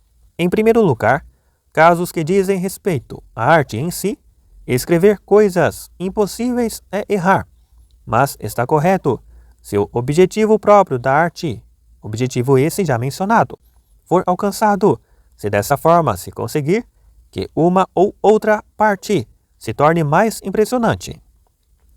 Exemplo disso é a perseguição de Heitor. Certamente que não é aceitável errar, se for possível atingir o objetivo da mesma maneira ou de modo não inferior e de acordo com a respectiva arte. Se possível, não se deve errar de modo nenhum. Além disso, de qual das duas origens provém o erro? Do que é inerente à arte poética ou de outra coisa acidental? De fato, não saber que a fêmea do veado não tem chifres é um erro menor do que pintá-la de forma nada semelhante. Além disso, se a censura é por não ter representado a verdade como é, mas como deveria ser, pode resolver-se o problema como Sófocles, que disse que ele representava os homens como deviam ser e Eurípides como eles eram, e fica resolvida essa questão. Se não servir nenhuma das duas soluções, pode invocar-se o que as pessoas dizem, como por exemplo as histórias tradicionais sobre os deuses. Provavelmente não contam nem melhor, nem de acordo com a verdade, mas talvez como era para Xenófanes. Seja como for, realmente é o que dizem, e há coisas representadas de um modo talvez não superior à realidade, mas como eram outrora. Por exemplo, as que dizem respeito a armas. As suas lanças muito direitas sobre as conteiras. Pois assim era costume então, como ainda hoje é, entre os lírios. Não deve julgar-se se alguém diz ou faz alguma coisa bem ou mal unicamente pelo que é feito ou dito, examinando se é bom ou mal, mas considerando também quem faz ou diz, para quem ou quando ou a quem, ou por que motivo, se, por exemplo, é para conseguir um bem maior ou para evitar um mal maior. Outras questões devem ser resolvidas considerando a elocução, por exemplo, com a palavra rara em primeiro as mulas. É que talvez o poeta não quisesse referir-se a mulas, mas a sentinelas. E ao falar de Dolon, que tinham francamente mau aspecto. Não quer dizer com corpo disforme, mas com cara feia, já que os cretenses usam Com bom aspecto. para designar quem tem um rosto formoso. E ainda, Faz uma mistura mais forte do vinho. não é mais forte como para os ébrios, mas mais rápida. Através da metáfora, entende-se, por exemplo, Todos os deuses e homens dormiram toda a noite. e no mesmo passo acrescenta-se: Ora, quando ele fixou os olhos sobre a planície troiana, logo o som de flautas e seringues. e que através da metáfora diz-se todos, em vez de muitos, já que tudo é uma forma de muito. E ainda metaforicamente disse: A única que não participa. entendendo-se por único aquilo que é mais conhecido. Também se pode solucionar através da acentuação, tal como fez Hípias de Tassos em Concedemos que alcancem glória, e, parte do qual apodrece com a chuva. outros casos resolvem-se pela divisão, como por exemplo em Empédocles. Rapidamente, coisas que antes tinham aprendido a ser imortais tornaram-se mortais, e as que se encontravam separadas anteriormente estavam misturadas. Outros também pela ambiguidade. Rapidamente, coisas que antes tinham aprendido a ser imortais tornaram-se mortais, e as que se encontravam separadas anteriormente estavam misturadas. Outros também pela ambiguidade. A maior parte da noite passou. Na verdade, é ambíguo dizer a maior parte. Outros ainda explicam-se pelo uso da língua. Assim como ao vinho, com mistura chamam vinho. Assim também, o poeta diz: Grevas de estanho, recém-forjado. tal como se chama bronzistas, aos que trabalham o ferro. Também se diz que Ganimedes serve vinho a Zeus, embora os deuses não bebam vinho. Mas este caso seria também explicado através da metáfora. Quando uma palavra parece ter sentidos contraditórios, é preciso examinar quantos sentidos podem ter na frase em questão, como por exemplo em Aí se deteve a lança de bronze. de quantas maneiras pode entender-se. Aí se deteve. De um modo ou de outro, como cada um melhor entender. Se interpretarmos assim, procedemos ao invés do que diz Glaucon, a saber, que alguns fazem uma suposição irracional, e opondo-se ao que eles próprios raciocinaram, condenam o que lhes parece que foi dito, se o poeta tiver opinião contrária à sua. Isto aconteceu no caso de Ícaro. Com efeito, as pessoas supõem que ele é lacedemônio. Portanto, consideram absurdo que Telêmaco não tivesse encontrado ao chegar a Lacedemônia. Mas talvez seja como contam os cefalênios. Dizem eles que Ulisses casou com alguém do seu povo e que era Icádio e não Ícaro. É provável que o problema derive deste erro. De uma forma geral, o impossível deve justificar-se em relação ou ao objetivo da poesia, ou ao que é melhor, ou à opinião comum. No que respeita à poesia, mais vale o impossível convincente do que o possível que não convence. Serem tal como Zeuxis pintava, mas melhor. Realmente, a arte deve superar o modelo. O irracional deve ser justificado por aquilo que as pessoas dizem, e ainda porque, às vezes, não é irracional. Com efeito, é verossímil que possa acontecer alguma coisa contra a verossimilhança. Quanto às expressões contraditórias, devem ser examinadas, como nas refutações dialéticas, se é a mesma coisa, no mesmo sentido e do mesmo modo, e de tal forma que o poeta vai contra o que ele próprio diz ou o que o homem sensato supõe que ele quer dizer. Por outro lado, é justa a censura, quer ao irracional, quer à perversidade, quando, sem ser necessário, se recorre ao irracional, como Eurípides em relação a Egeu, ou se usa a perversidade, como a de Menelau no Orestes.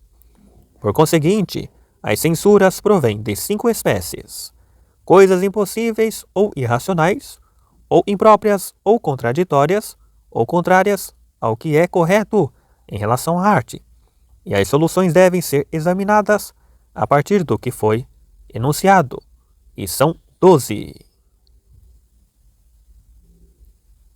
26. Poderia perguntar-se qual das duas é melhor, a imitação épica ou a trágica. De fato, se a forma menos vulgar é a melhor, e essa é sempre a que se dirige aos melhores espectadores, é por demais evidente que a que imita todas as coisas é extremamente vulgar. É, na verdade, por pensar que eles não percebem, se o próprio ator não acrescentar alguma coisa, que fazem muitos movimentos, como os malflautistas que rodopiam, se tiverem de imitar o lançamento do disco e arrastam o corifeu, se tocarem oscila. E realmente a tragédia é assim, da mesma forma que os primeiros atores criticavam os seus sucessores. Minisco chamava a Calípides macaco, porque ele era muito exagerado. E igual opinião havia também sobre Píndaro. Estes atores estão em relação aos mais velhos, como toda a arte trágica está em relação à epopeia. Na verdade, dizem que a epopeia é para espectadores distintos, que dispensam completamente os gestos, e a tragédia para espectadores vulgares. Portanto, se é vulgar, é evidente que será inferior. Mas, em primeiro lugar, a acusação é feita não à arte do poeta, mas do ator, uma vez que também um rapsodo, como é Sosístrato, pode exagerar nos gestos, bem como quem canta em concurso, como fazia Minasiteu de O Ponte. Em segundo lugar, nem todo o movimento é reprovável, como nem toda a dança, mas apenas o dos maus autores, o que precisamente se censurava a Calípides, e se censura ainda agora a outros, na medida em que imitam mulheres de baixa condição. Além disso, a tragédia, tal como a epopeia, mesmo sem nenhum movimento, produz o seu efeito próprio. De fato, a sua qualidade é visível através da leitura. Realmente, se é superior em outras coisas, dessa nem sequer precisa. E depois é melhor, porque tem tudo que a epopeia tem, já que até pode usar o mesmo metro.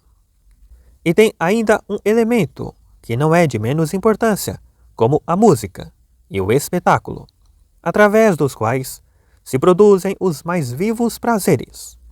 Por conseguinte, tem vivacidade, tanto na leitura como nas representações, e também realiza o objetivo da imitação numa extensão menor.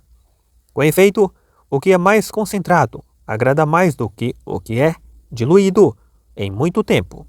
E dou o exemplo de alguém que eventualmente pusesse o Édipo de Sófocles em tantos versos quantos os que a Ilíada tem.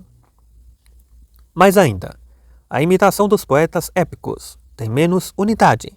A prova é que, de qualquer imitação épica, podem nascer várias tragédias. E, portanto, se porventura eles compuserem um enredo único, ou parecerá frouxo, por ser exposto de forma concisa, ou diluído, porque segue a extensão do metro épico. Refiro-me ao caso de ser composto de várias ações, tal como a Ilíada tem muitas partes deste gênero, e a Odisseia, cujas partes têm também, por si mesmas, uma extensão própria. E sem dúvida, estes poemas foram compostos o melhor possível, e também o mais possível, como imitação de uma única ação. Por conseguinte, se a tragédia se distingue em todas estas coisas, e ainda no efeito próprio da arte, pois estas imitações devem produzir não um prazer qualquer, mas o que já foi referido. É evidentemente superior, uma vez que atinge o seu objetivo melhor do que a epopeia. Portanto, sobre a tragédia e a epopeia, quer sobre elas em si, quer sobre as suas espécies e partes, quantas são e em que diferem, quais as causas de serem boas ou não, e sobre os problemas e soluções, disse o suficiente.